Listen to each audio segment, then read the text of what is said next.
Hello friends, welcome back to Kana talks. Okay, இன்னைக்கு என்னப்பா topic அப்படின்னு கேட்குறீங்களா? நீங்கள் அமெரிக்காவில் இருக்கீங்களா?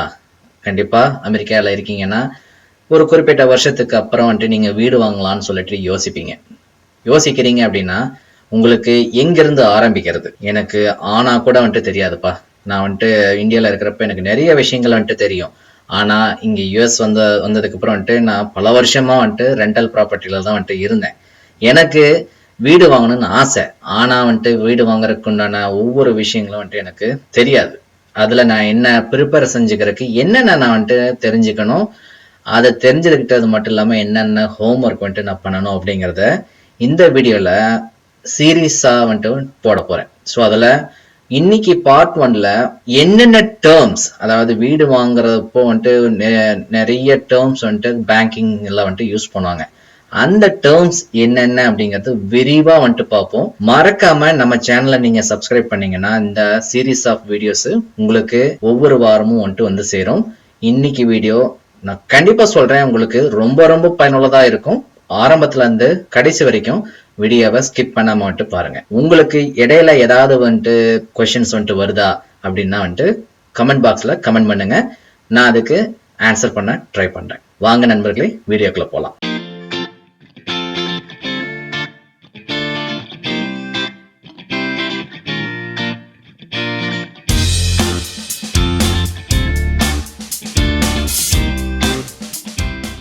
இதில் நீங்கள் கண்டிப்பாக தெரிஞ்சுக்க வேண்டிய டேர்ம்ஸ் என்னெல்லாம் அப்படிங்கிறத ஒன்று ஒன்றா பார்ப்போம்.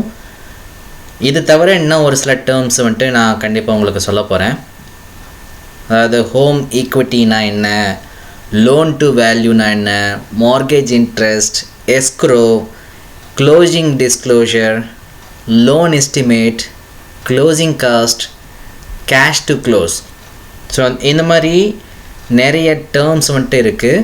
அது நீங்கள் ஒரு புதுசாக வீடு வாங்குறீங்க அப்படின்னாலோ இல்லை வாங்கின வீட்டுக்கு நீங்கள் திரும்ப ரீஃபினான்சிங் பண்ணுறீங்கனாலோ அதுக்கு இந்த டேர்ம்ஸ்லாம் கண்டிப்பாக தெரிஞ்சிருக்கணும். அதை பற்றி ஒன்றுமே தெரியல அப்படின்னா வந்துட்டு உங்களுக்கு அது ரொம்ப கஷ்டமாக இருக்கும். அது மட்டும் இல்லாமல் அந்த டேர்ம்ஸ் தெரிஞ்சுது அப்படின்னா ஈஸியாக நீங்கள் வந்துட்டு உங்களுடைய லெண்டர், அதாவது எந்த பேங்க்கையோ இல்லைனா வந்துட்டு எந்த லெண்டர் கம்பெனியோ நீங்கள் வந்துட்டு அணுகுறீங்கன்னா அவங்கக்கிட்ட இந்த வேல்யூஸை நீங்கள் கச்சிதமாக வாங்கிக்கிட்டு நீங்கள் அதை பேஸ் பண்ணி வந்துட்டு நீங்களே ஒரு கால்குலேஷன் போட்டு பார்க்க முடியும். போட்டு பார்த்துட்டு இந்த இடத்துல நான் வாங்கக்கூடிய வீடு எனக்கு பயனுள்ளதாக இருக்குமா, இல்லை நான் எந்த மாதிரி என்ன நான் ப்ரிப்பேர் செஞ்சுக்கணும் அப்படின்னு சொல்லிட்டு நீங்கள் இது மூலமாக தெரிஞ்சுக்கலாம். ஓகே, ஃபஸ்ட்டு ஹோம் ஈக்விட்டினா என்ன? ஒன்றும் இல்லைங்க. ஹோம் ஈக்விட்டிங்கிறது நீங்கள் வாங்குகிற எவ்வளோ வந்துட்டு பண்ணுறீங்க, அதாவது உங்களுடைய ஹோம் ப்ரைஸ் வந்துட்டு எவ்வளவோ அதுலேருந்து கரண்ட்டாக அந்த ஹோமுடைய ப்ரைஸு நீங்கள் வாங்குகிற வீட்டுக்கு $1,50,000 நீங்கள் வந்துட்டு பண்ணியிருக்கீங்க. இது வந்துட்டு ரீஃபைனான்சிங் கேட்டகரியில் வந்துட்டு சொல்லியிருக்கு. நான் திரும்ப இதையே வந்துட்டு புதுசாக வாங்குகிற கேட்டகரிக்கு வந்துட்டு நான் உங்களுக்கு எக்ஸ்பிளைன் பண்ணுறேன். என்னென்னா, உங்கள் வீட்டுக்கு $1,50,000 வந்துட்டு கடன் இருக்குது. ஆனால் அந்த வீடு இப்போ கரண்ட்டாக எவ்வளோ ஒருத்தில் இருக்குது அப்படின்னு பார்த்தீங்கன்னா $2,00,000. ஸோ இதில் டிஃப்ரென்ஸு வந்துட்டு எவ்வளோ? $50,000. ஸோ அதுதான் இங்கே வந்துட்டு என்ன சொல்கிறாங்க, ஹோம் ஈக்விட்டின்னு சொல்லிட்டு. Value of your home minus amount owed on your mortgage. அதில் என்ன டிஃப்ரென்ஸ் வருதோ அதான் ஹோம் ஈக்விட்டி. எதுக்கு இப்போ நான் ஹோம் ஈக்விட்டி வந்துட்டு பற்றி தெரிஞ்சுக்கணும்? ஹோம் ஈக்விட்டி வந்துட்டு எவ்வளோ இருக்கோ அந்த வேல்யூ பேஸ் பண்ணி தான் உங்களுக்கு அந்த இடம் உங்களுக்கு ஃபியூச்சரில் என்ன சொல்கிறது அப்ரைசல் ஆகுமா, ஐ மீன் ஆல்ரெடி அப்ரைஸ் ஆகிருக்கா இல்லை ஃபியூச்சரில் அப்ரைஸ் ஆகுமா அப்படிங்கிறத நீங்கள் ஒரு கணக்கிட்டுக்க முடியும். இது நீங்கள் வந்துட்டு கண்டிப்பாக தெரிஞ்சுக்க வேண்டிய ஒரு விஷயம். இதுவே நீங்கள் ஒரு புது வீடாக வந்துட்டு வாங்குறீங்க. புது வீடு வந்துட்டு வாங்குறப்போ ஓங்கிற வார்த்தைக்கு பதிலாக வந்துட்டு அந்த இடத்துல அந்த கரண்ட் ப்ரைஸ், இப்போ சேல் ப்ரைஸ்னு வந்துட்டு எடுத்துக்கங்க. சேல் ப்ரைஸ் தான் ஓவிங் ப்ரைஸ். வாங்குகிற வீடு $1,50,000. ஆனால் அந்த வீட்டுடைய வர்த்து வந்துட்டு $200,000, அதாவது $2,00,000 அப்படின்னா அதில் அந்த $50,000 வருது இல்லையா, அதுதான் ஹோம் ஈக்விட்டி அப்படின்னு சொல்லிட்டு சொல்கிறது. ரெண்டாவது LTV, loan to value. Loan to வேல்யூங்கிறது it's a difference between loan amount and the current market value of home. So இதுக்கு முன்னாடி நான் சொன்னேன் இல்லையா ஹோம் ஈக்விட்டின்னு சொல்லிட்டு, அந்த பர்டிகுலர் டேர்மை தான் வந்துட்டு லோன் டு வேல்யூ அப்படின்னு வந்துட்டு சொல்கிறாங்க. இது யார் வந்துட்டு இப்போ ஸ்பெசிஃபிக்காக யூஸ் பண்ணுவாங்கன்னு பார்த்தீங்கன்னா லெண்டர்ஸ் வந்துட்டு யூஸ் பண்ணுவாங்க. எதுக்கு? இப்போ உங்களுக்கு நீங்கள் வந்துட்டு ஒரு லெண்டர்கிட்ட வந்துட்டு போகிறீங்க, உங்களுக்கு வந்துட்டு எனக்கு இந்த இடத்துல நான் வீடு வாங்க போகிறேன், இல்லைன்னா வந்துட்டு வாங்கின வீட்டை ரீஃபைனான்சிங் பண்ண போகிறேன்ப்பா, எனக்கு இந்த அமௌண்ட்டுக்கு எனக்கு லோன் வந்துட்டு வேணும் அப்படின்னு சொல்லிட்டு நீங்கள் அவங்கள அணுகிறப்போ அவங்க என்ன பண்ணுவாங்கன்னா, ஓகே உங்கள் வீட்டுடைய அட்ரஸ் என்ன, அந்த அட்ரஸை வந்துட்டு ஃபஸ்ட்டு வாங்கிப்பாங்க. இப்போது உங்கள் வீட்டுடைய கரண்ட்டு ஒர்த்து எவ்வளோன்னு தெரியுமான்னு சொல்லிட்டு கேட்பாங்க. நீங்கள் உங்களுக்கு தெரியுதோ தெரியலையோ ஒரு அமௌண்ட் வந்துட்டு நீங்கள் வாங்குகிற ப்ரைஸ், அதாவது இப்போ நீங்கள் புதுசாக வாங்குறீங்கன்னா வாங்குகிற ப்ரைஸை வந்துட்டு சொல்லுவீங்க. இல்லை நீங்கள் வாங்கின வீடை வந்துட்டு நீங்கள் ஒரு வருஷமோ 2 வருஷமோ இருந்திருக்கீங்கன்னா அப்போது கரண்ட்டாக என்ன ட்ரெண்டில் வந்துட்டு போயிட்டுருக்கு அப்படிங்கிறது ஒரு அனுமானமாக நீங்கள் வந்துட்டு ஒரு ப்ரைஸ் வந்துட்டு அவங்களுக்கு சொல்லுவீங்க. அந்த ப்ரைஸ் சொன்னதுலேருந்து அவங்க செக் பண்ணி பார்ப்பாங்க. லெண்டருக்கு தேவையான மெட்டீரியல்ஸ், அதாவது என்னெல்லாம் அவங்க வந்துட்டு நம்மளுடைய ப்ராப்பர்ட்டி வேல்யூ வந்துட்டு கரண்ட்டாக இருக்குது அப்படிங்கிறத செக் பண்ணுறதுக்கு நிறையா ஆப்ஷன்ஸ் வந்துட்டு இருக்குது. அவங்க செக் பண்ணி பார்ப்பாங்க. செக் பண்ணுறப்போ அதாவது நீங்கள் கேட்குற லோன் அமௌண்ட்லேருந்து கரண்ட்டு வேல்யூ ஆஃப் ப்ரைஸ் வந்துட்டு ஜாஸ்தியாக இருந்தது அப்படின்னா அது நல்லது. மீனிங் வந்துட்டு உங்களுக்கு லோன் டு வேல்யூவில் வரக்கூடிய பர்சன்டேஜ் ஜாஸ்தியாக இருந்ததுன்னா அது அவங்களுக்கு ரிஸ்க்கு.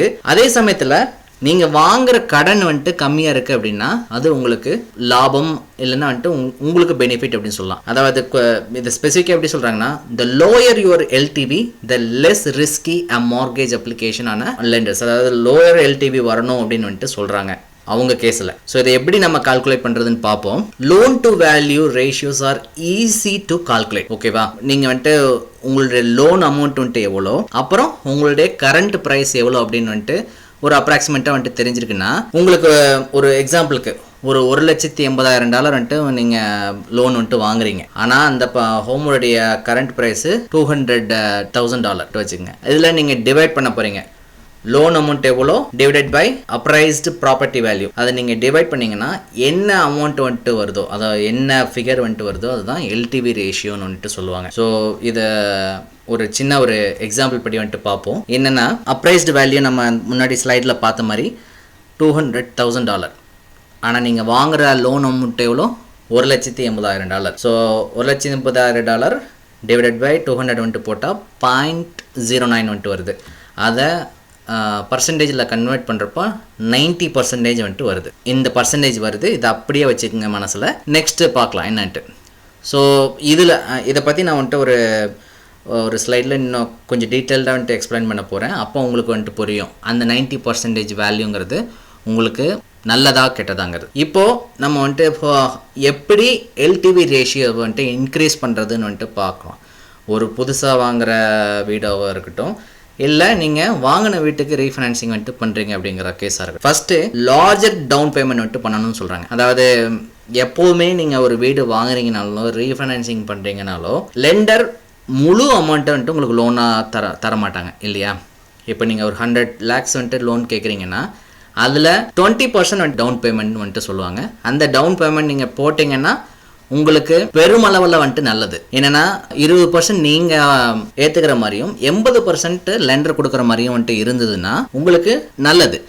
ஆனால் அமெரிக்காவில் இங்கே நீங்கள் வந்துட்டு வீடு வாங்குறதுக்கு மினிமம் 5% கூட வந்துட்டு நீங்கள் டவுன் பேமெண்ட் பண்ணலாம். அதாவது என்னால் 20% வந்துட்டு பண்ண முடியாதுப்பா. $100,000 இருக்கக்கூடிய ஒரு வீட்டில் 20%ங்கிறது வந்துட்டு $20,000. ஸோ $20,000 வந்துட்டு நீங்கள் போடுற மாதிரி வந்துட்டு வரும். ஸோ இது முடியுமா அப்படின்னு சொல்லிட்டு கேட்டிங்கன்னா நிறைய பேருக்கு வந்துட்டு முடியாது.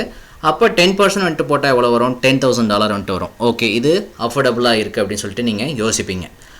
ஸோ அதே மாதிரி ஒவ்வொருத்தருடைய ஃபினான்ஷியல் சுச்சுவேஷனை பேஸ் பண்ணி அவங்களுடைய டவுன் பேமெண்ட் வந்துட்டு சூஸ் பண்ணாங்க.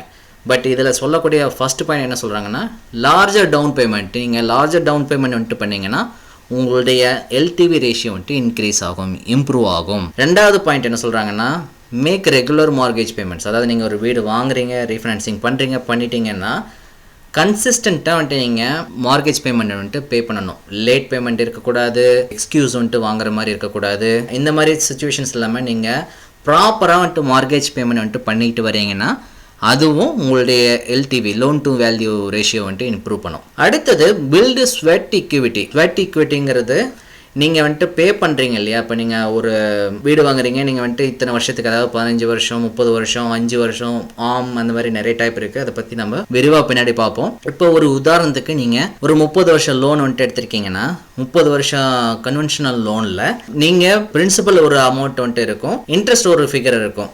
அதை தவிர்த்து இன்னும் ஒரு சில ஃபிகர்ஸ்லாம் வந்துட்டு இருக்கும். இதில் நம்ம ஃபஸ்ட்டு இந்த ரெண்டுத்தையும் வந்துட்டு பார்ப்போம், பிரின்சிபல் அண்ட் இன்ட்ரெஸ்ட். அதில் 30 வருஷத்துக்கும் வந்துட்டு உங்களுக்கு பிரின்சிபல் அண்ட் இன்ட்ரெஸ்ட் ஒரே மாதிரி இருக்காது. இனிஷியல் பீரியடில் பார்த்தீங்கன்னா இன்ட்ரெஸ்ட் வந்துட்டு ஜாஸ்தியாக பே பண்ணுற மாதிரி இருக்கும், பிரின்சிபல் கம்மியாக பே பண்ணுற மாதிரி இருக்கும். ஓவர் த பீரியட் அப்படியே பிரின்சிபல் வந்துட்டு ஜாஸ்தியாகும், இன்ட்ரெஸ்ட் வந்துட்டு கம்மியாகும். ஸோ இதில் இவங்க என்ன சொல்கிறாங்கன்னா, நீங்கள் மாதம் மாதம் நீங்கள் பே பண்ணுற அமௌண்ட்டில் பிரின்சிபல் அமௌண்ட்டுன்னு சொல்லிட்டு நீங்கள் ஒரு ஃபிகர் ஆல்ரெடி பே பண்ணிட்டீங்கன்னா, அடிஷ்னலாக நீங்கள் பிரின்சிபல் அமௌண்ட்டை நீங்கள் பே பண்ணுற அளவுக்கு வந்துட்டு உங்களை நீங்கள் தகுதிப்படுத்திக்கிட்டீங்கன்னா அதுவும் உங்களுடைய எல்டிவி வேல்யூவை இன்க்ரீஸ் பண்ணும். இப்போ ஒரு உதாரணத்துக்கு சொல்கிறதுனா, நீங்கள் மாதம் வந்துட்டு ஒரு $1500 வந்துட்டு நீங்கள் பே பண்ணுறீங்க டோட்டலாக, பிரின்சிபல் ப்ளஸ் இன்ட்ரெஸ்ட். அதில் ஒரு $700 வந்துட்டு பிரின்சிபல், மீதி இருக்கக்கூடிய ஃபிகர் வந்துட்டு இன்ட்ரெஸ்ட்டில் இருக்குது அப்படின்னா, நீங்கள் $700 ப்ளஸ் ஒரு $300 $1000 வந்துட்டு நீங்கள் பிரின்சிபலில் பே பண்ணிங்கன்னா உங்களுக்கு LTV loan to value ratio வந்துட்டு ஓவர் த பீரியட் இன்க்ரீஸ் ஆகும் அப்படின்னு சொல்கிறாங்க. அது மட்டும் இல்லைங்க, உங்களுடைய ப்ராப்பர்ட்டி, அதாவது எங்கே நீங்கள் வந்துட்டு வாங்கியிருக்கீங்களோ அங்கே இருக்கக்கூடிய மார்க்கெட் ட்ரெண்டு வந்துட்டு அனலைஸ் பண்ணணும். மார்க்கெட் ட்ரெண்ட், அதாவது நீங்கள் இப்போ ஒரு வீடு வந்துட்டு வாங்குறீங்க, வாங்கினதுக்கப்புறம் வந்துட்டு அந்த ட்ரெண்டு அடுத்த குவார்ட்டரில் என்ன இருக்குது, ஒவ்வொரு வருஷமும் வந்துட்டு மாறி மாறி போகிறப்போ அங்கே ட்ரெண்ட் வந்துட்டு இன்க்ரீஸில் இருக்கா இல்லை டிக்ரீஸில் இருக்கா அப்படிங்கிறத அனலைஸ் பண்ணணும்.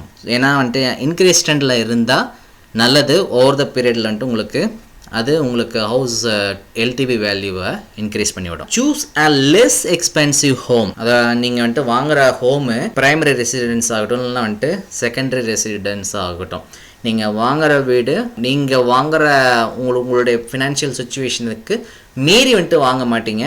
அதே மாதிரி வந்துட்டு நீங்கள் அப்படி வாங்குறீங்க அப்படின்னா அது உங்களுடைய எல்டிவி ரேஷியோ வந்துட்டு கண்டிப்பாக பாதிக்கும். ஸோ நீங்கள் உங்களுக்கு ஒரு வீடு ஹோம் ஏ அண்ட் ஹோம் பின்னு சொல்லிட்டு இருக்குது, அதில் நீங்கள் வந்துட்டு ஹோம் ஏல ஒரு ப்ரைஸும் ஹோம் பியில் வந்துட்டு லெஸர் ப்ரைஸு, ஹோம் ஏல ஹையர் ப்ரைஸ் இருக்குன்னா நீங்கள் ஹோம் பியை வந்துட்டு சூஸ் பண்ணிக்கோங்க. ஏன்னா அதுவும் வந்துட்டு உங்களுடைய எல்டிவி வேல்யூ வந்துட்டு இன்க்ரீஸ் பண்ணணும் அப்படின்னு சொல்கிறாங்க. மார்க்கெட் ட்ரெண்ட் வந்துட்டு சென்ஸ் பண்ணணும், அதாவது அனலைஸ் பண்ணணும்னு சொல்லிட்டு சொல்கிறாங்க இல்லையா? அதில் வந்துட்டு என்ன சொல்கிறாங்கன்னா, ஃபெடரல் ஹவுசிங் ஃபினான்ஸ் ஏஜென்சிக்கு வந்துட்டு ஒரு வெப்சைட் வந்துட்டு இருக்குது. அந்த வெப்சைட்டை நீங்கள் இப்போ ஸ்க்ரீனில் பார்க்குறீங்க, நான் அதை வந்துட்டு உங்களுக்கு டிஸ்கிரிப்ஷன்லேயே வந்துட்டு போடுறேன்.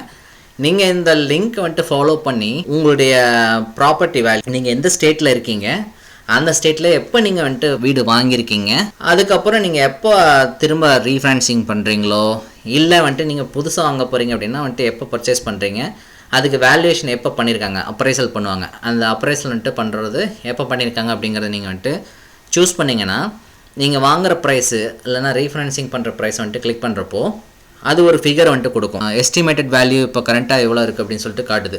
ஸோ $3,42,000 வந்துட்டு இருந்த ஒரு வீடு 2020 Q4 வேல்யூவேஷன் பண்ணதுக்கு இப்போ அதோட கரண்ட் எஸ்டிமேஷன் வேல்யூ எவ்வளோ இருக்குன்னா $3,64,000 இருக்கிற மாதிரி வந்துட்டு காட்டுது. அதாவது வாங்கின விலையிலேருந்து இப்போது 6.4% வந்துட்டு இன்க்ரீஸ் ஆகிருக்கிற மாதிரி வந்துட்டு காட்டுது. ஸோ கண்டிப்பாக இந்த லிங்க்கை நீங்கள் வந்துட்டு ஃபாலோ பண்ணுறப்போ, செக் பண்ணி பார்க்குறப்போ உங்களுக்கு ஒரு ஐடியா வந்துட்டு கிடைக்கும். ஓகே, நம்ம வீடு இவ்வளோ ப்ரைஸ் வந்துட்டு இன்க்ரீஸ் ஆகிருக்கு அப்படின்னு சொல்லிட்டு. ஓகே, நான் முன்னாடி சொன்ன மாதிரியே சூஸ் அ லெஸ் எக்ஸ்பென்சிவ் ஹோம்னு சொல்லிட்டு ஒரு ஸ்பெசிஃபிக் கீ டைமை நீங்கள் வந்துட்டு ஞாபகம் வச்சுக்கணும். எதுக்குன்னா, நீங்கள் 2 வீடு கம்பேர் பண்ணுறீங்க. நீங்கள் இங்கே எனக்கு இந்த வீடும் பிடிச்சிருக்கு, இந்த வீடும் பிடிச்சிருக்கு, இதில் நான் எந்த வீடை வந்துட்டு வாங்குறது அப்படின்னு சொல்லிட்டு நீங்கள் யோசிச்சுட்ருக்கீங்க.